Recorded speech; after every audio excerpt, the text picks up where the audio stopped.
Good afternoon, नमस्ते। आज से हम विजडम पल्स ऑफ दादी नानी लेकर आ रहे हैं अस्माकम पे।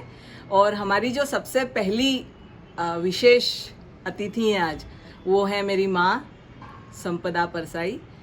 उनके जैसी महिला मेरी माँ है इसलिए नहीं, पर उनके जैसी महिला मैंने आज तक नहीं देखी है।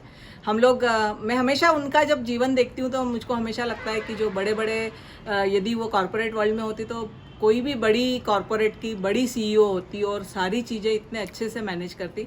उनकी त्वरित बुद्धि, उनकी दक्षता, उनकी चीते जैसी फुर्ती, उनका घर का मैनेजमेंट, उनका बाहर का मैनेजमेंट, उनका रिलेशनशिप का मैनेजमेंट जो मैंने देखा है मेरी लाइफ में, वो इतना सारी चीज़ें उससे सीखने की है कि मतलब ये सारी लर्निंग्स मुझको नहीं लगता कि कोई भी बड़ी से बड़ी मैनेजमेंट इंस्टीट्यूट सिखा सकती है। बचपन से मैंने उनको देखा है, उनकी सफाई की जो आदत है, सफाई पसंद, उनके जो इतने सारे गुण हैं कि परिवार को किस तरीके से साथ में लेके चली हैं। उनकी 7 बहनें हैं, सातों बहनों के लिए आज जीवन में माता पिता नहीं हैं मेरे नाना नानी, बट उनके जीवन में वो माँ की भूमिका निभा रही हैं। हर वक्त जहाँ भी उनकी ज़रूरत है तुरंत पहुँच जाती है। वो कितनी दक्षता, मतलब मेरे लिए कल्पना करना मुश्किल है कि हम उनकी उम्र में ये सब कर पाएंगे कि नहीं। तो आइए आज मिलते हैं मेरी माता से, संपदा परसाई। सारा ये सब करते हुए भी उन्होंने घर का जो अपनी दक्षता से समाज का और एक भक्ति के माध्यम से हजारों लाखों महिलाओं तक पहुंच के उनको अपना प्यार भी दिया है। गांव में गई हैं, बहुत सारी चीज़ें की है। हम आज उनसे ही सुनेंगे। आइए हम मिलते हैं संपदा परसाई जी से।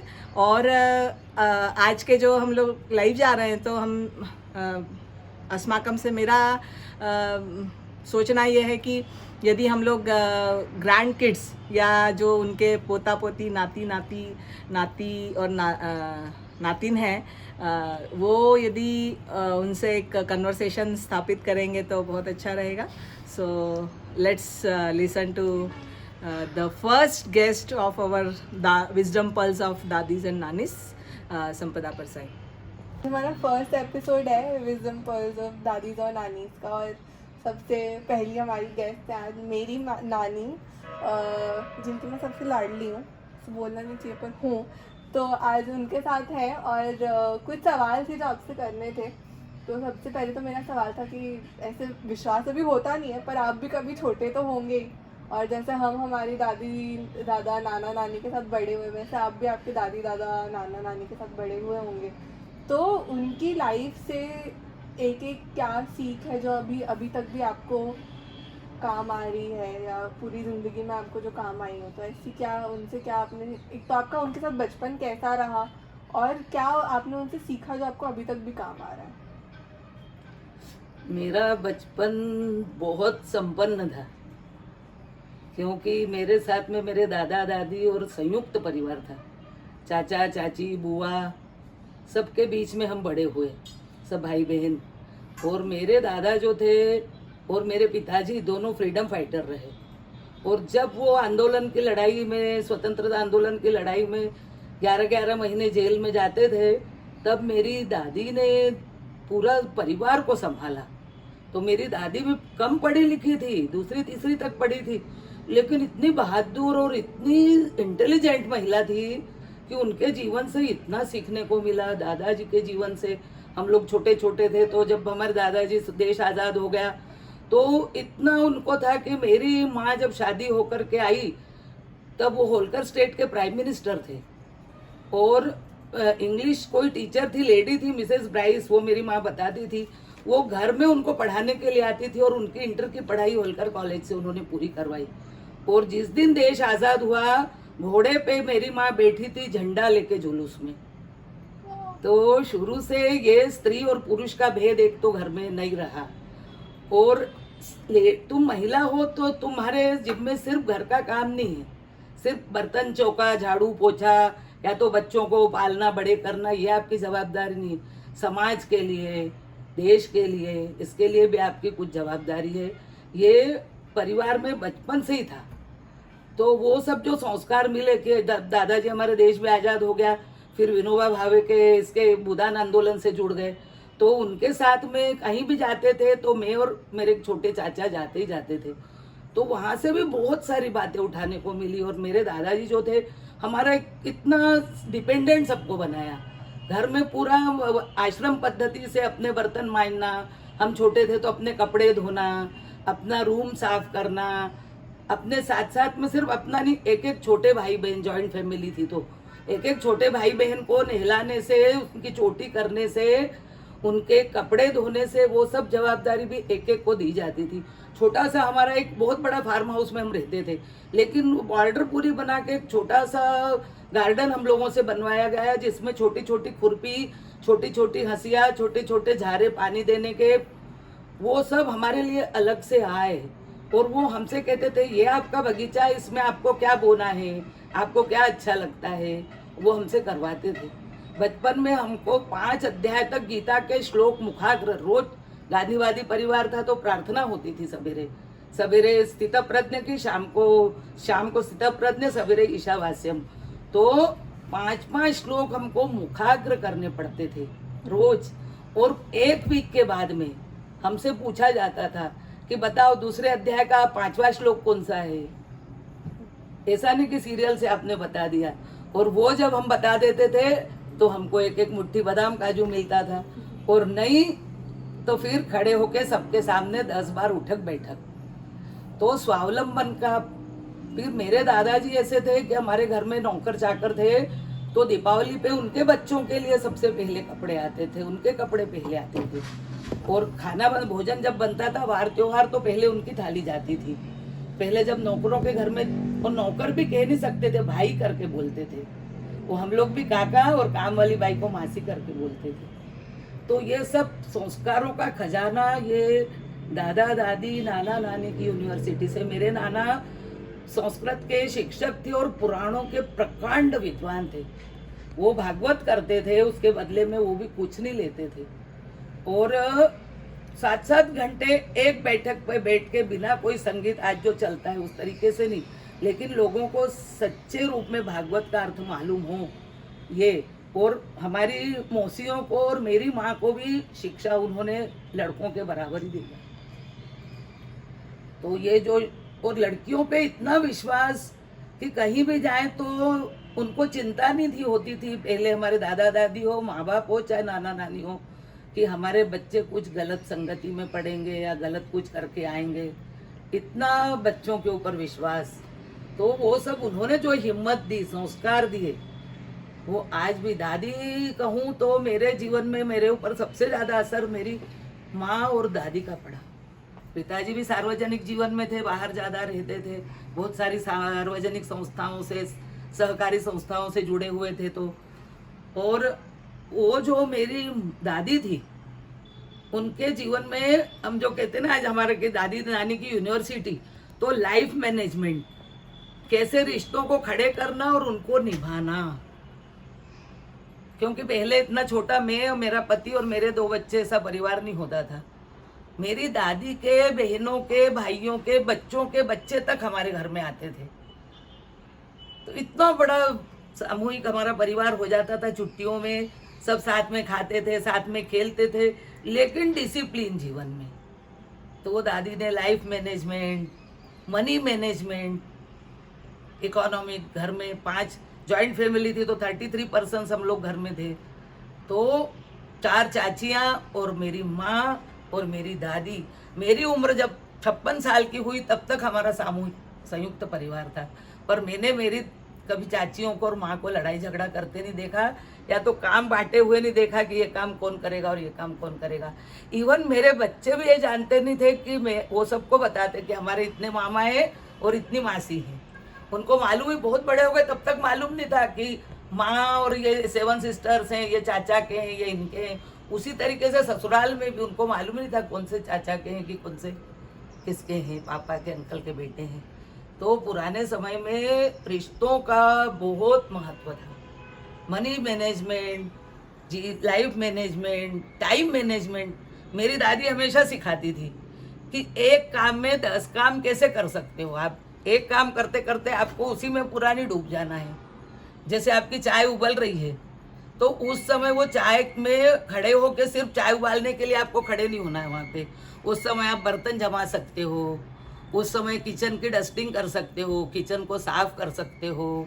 इवन वो कहते थे कि जब आप रोटी बना रहे हो तो एक रोटी बेलने में होनी चाहिए, एक तवे पे होनी चाहिए, एक चूल्हे के वहाँ सिकनी होनी चाहिए और एक रोटी का गोला बना हुआ।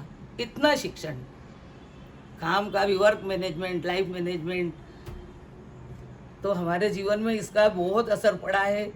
1-2 मिनट में मेरी माँ के बारे में कहूँ कि मेरी माँ भी 15 साल तक MLA रही, लेकिन घर में आके लीपना हो, चाहे बर्तन मांजना हो, गांधीवादी परिवार था, स्वावलंबी परिवार था, तो हाथ से बर्तन मांजना, कपड़े धोना, मेरी माँ लीपने का काम सब करती थी।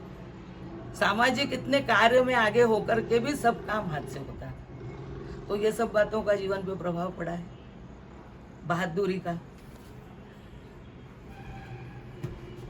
नेक्स्ट।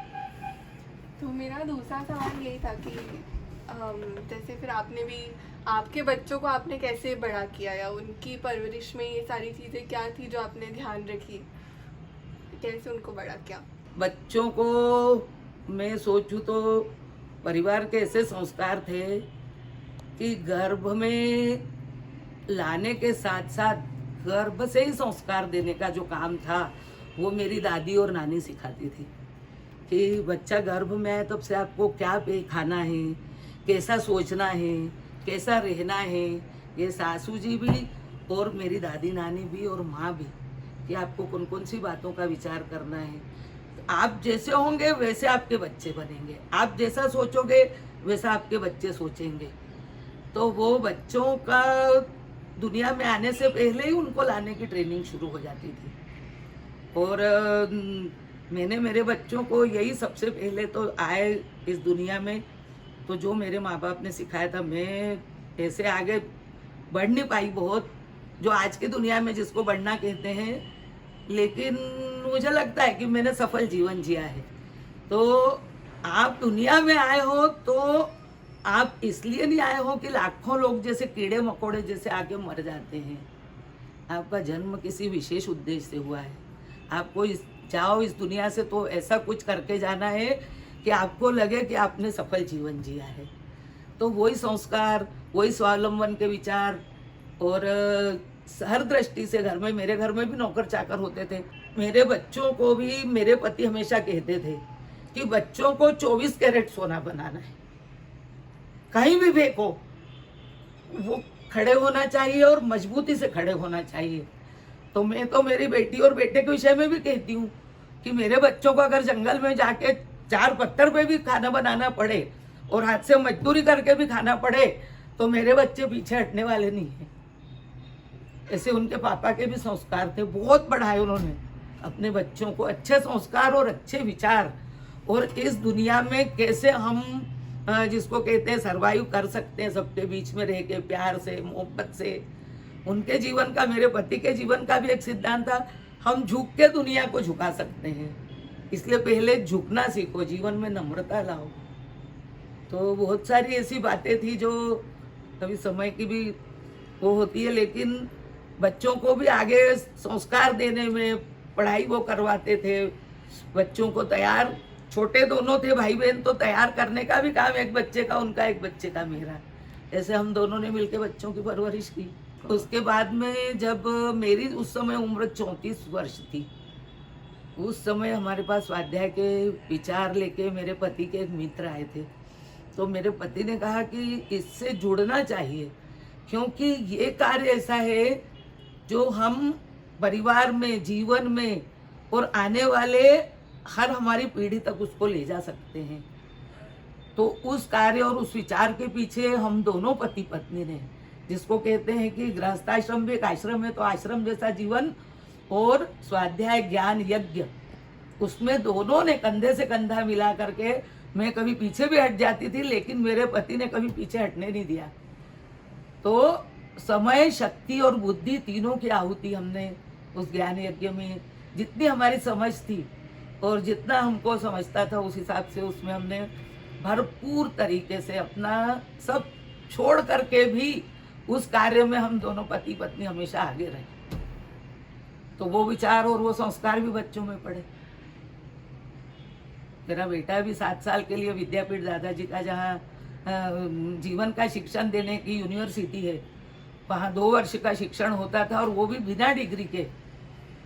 तो वहाँ भी 2 वर्ष के लिए MBA करने के बाद में बेटे को हमने भेजा। बेटी ने भी इंजीनियरिंग किया, IIT से पढ़ाई की, MTech हुई। उसके भी हर निर्णय में मेरे पति ऐसे थे कि कुछ निर्णय लेना है तो दोनों बच्चों को, तीनों बच्चों को बिठा करके कि क्या करें, कैसा करें। सिर्फ ऐसा नहीं कि अपनी लाद दी बच्चों के ऊपर। तो ये सब बातें हैं।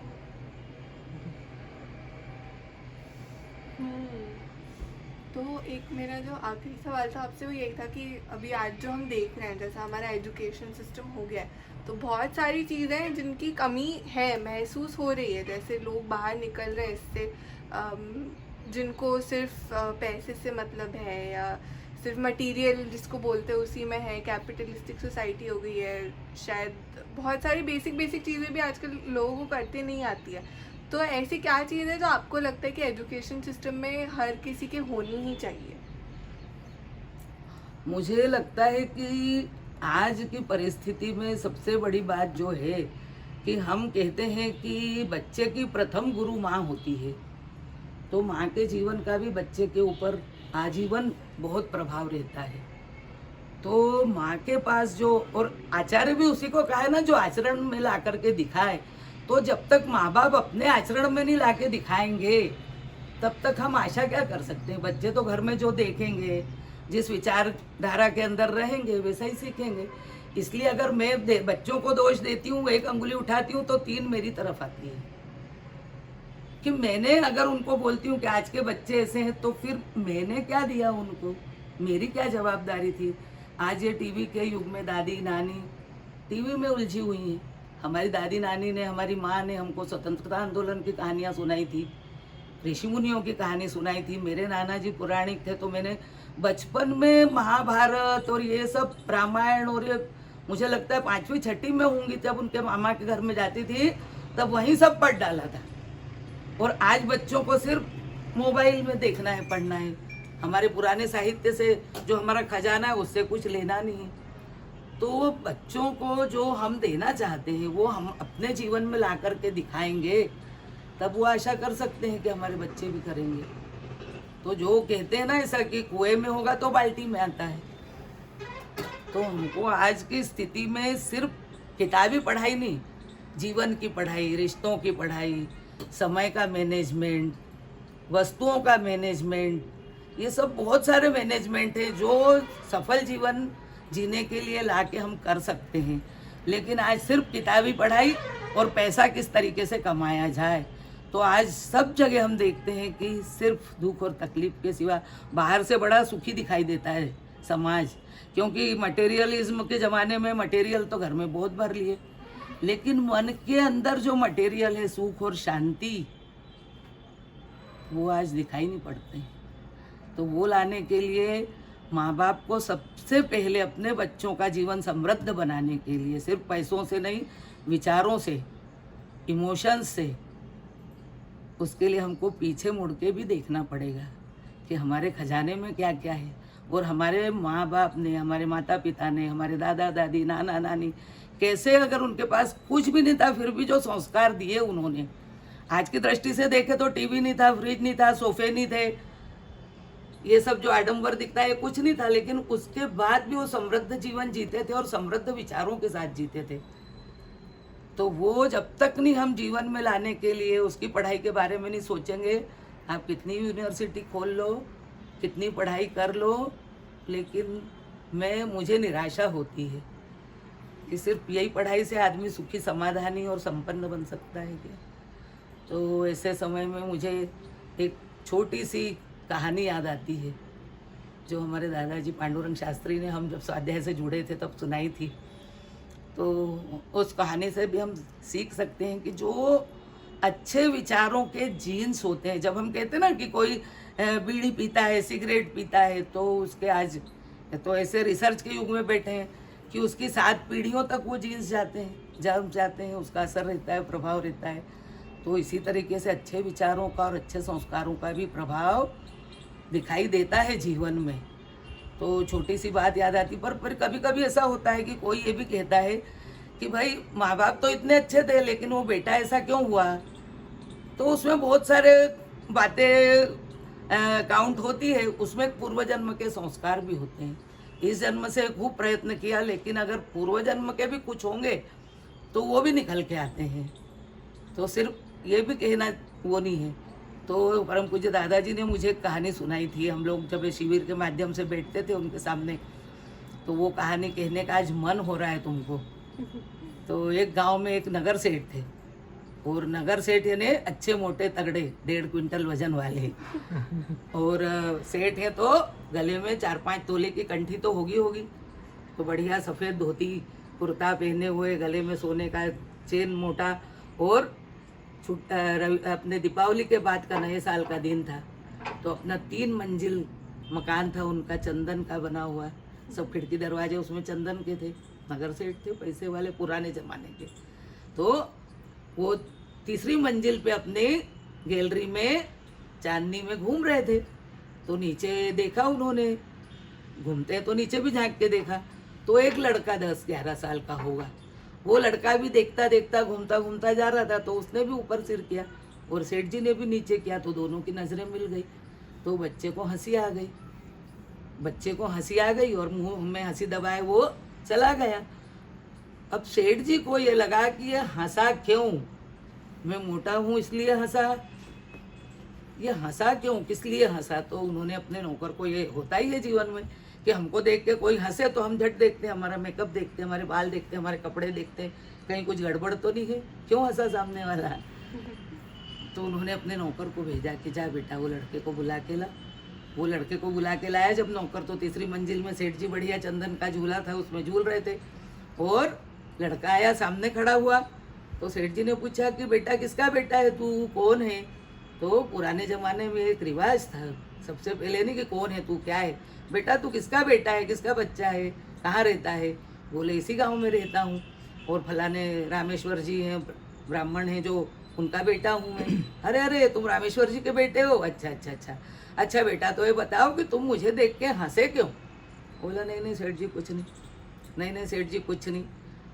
अब सेठ जी ने सोचा किसी बात को अगर कोई नहीं बोलता है ना तो हमारी क्यूरियोसिटी ज़्यादा बढ़ती जाती है, नहीं आज तो तुझे बताना ही पड़ेगा। और सेठ जी ने मन में सोच लिया कि मेरी ये चेन देख के भी उसको हंसी आई होगी कि कितनी मोटी चेन पहने सेठ जी, तो आज ये नए साल का दिन है, ब्राह्मण का बच्चा है, तो ये चेन भी इसको मैं दे दूंगा।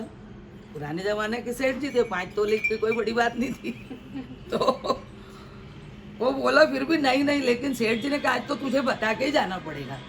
तो वो बोला कि सेठ जी आपको देख के मुझे विचार आया कि एक तो आप इतने मोटे तगड़े, और आप 3री मंजिल पे घूम रहे हो, अगर आप इस समय मर गए तो आपको नीचे कैसे लाएंगे। ये सोच के मुझे हंसी आ गई।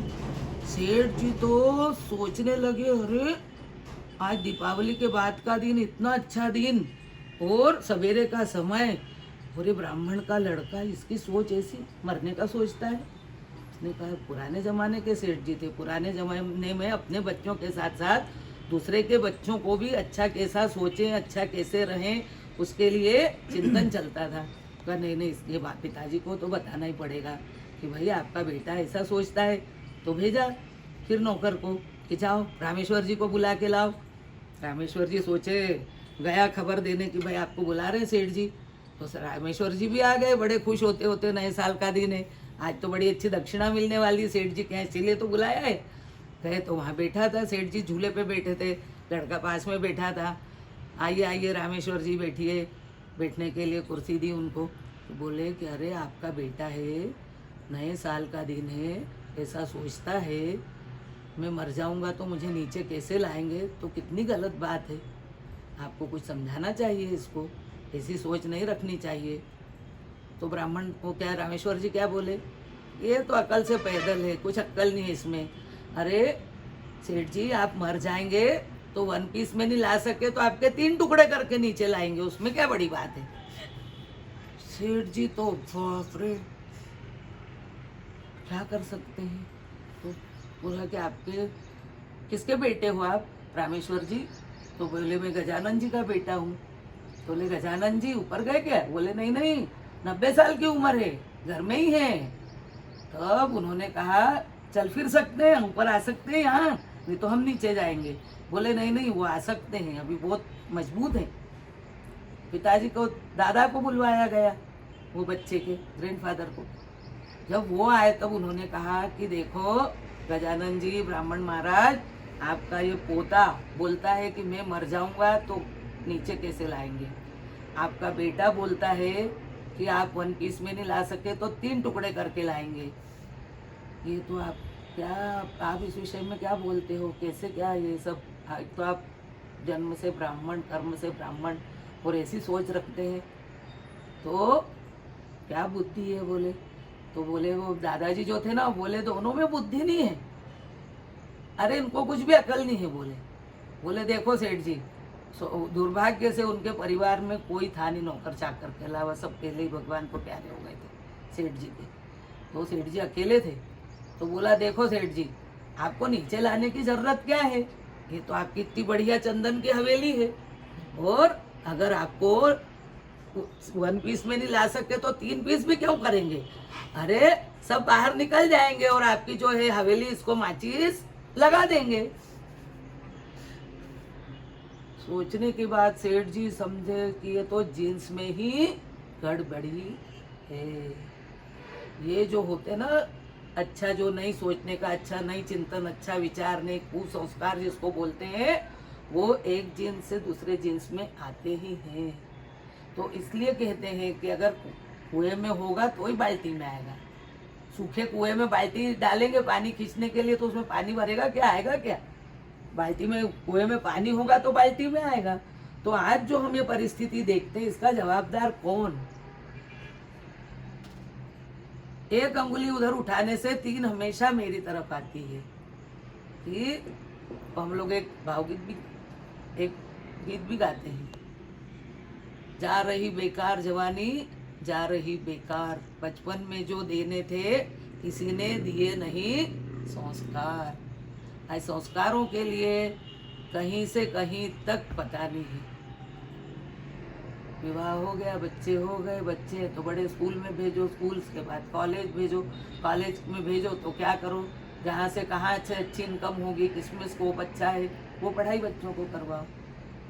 और बच्चों को उड़ने के लिए पंख बड़े बड़े देते हैं, लेकिन वो जब उड़ जाते हैं तो फिर रोते भी हैं माँ बाप। फिर माँ बाप को, इसीलिए हमारे देश में इतने वृद्धाश्रम खुल गए। तो बहुत ये समय जो है ना, हम कहते हैं क्राइसिस का समय है, कोरोना का समय, ये चिंतन का विषय है। चिंतन करना ही इसमें सबको बहुत समय मिला है हमको, 2-3 महीने का कि हम, और कहाँ से शुरू करें? हम अपने परिवार से शुरू कर सकते हैं। हमको बहुत भागा दौड़ी करने की जरूरत नहीं है। स्वावलंबन का पाठ, बहादुरी का पाठ, नियमितता का पाठ, अच्छे आचार विचार का पाठ घर में माँ बाप ही बच्चों को दे सकते हैं। तो बहुत सुंदर कहानी थी। तो ऐसे ही बहुत सारे पर्ल्स ऑफ विजडम आज हमें सुनने को मिले मेरी नानी से।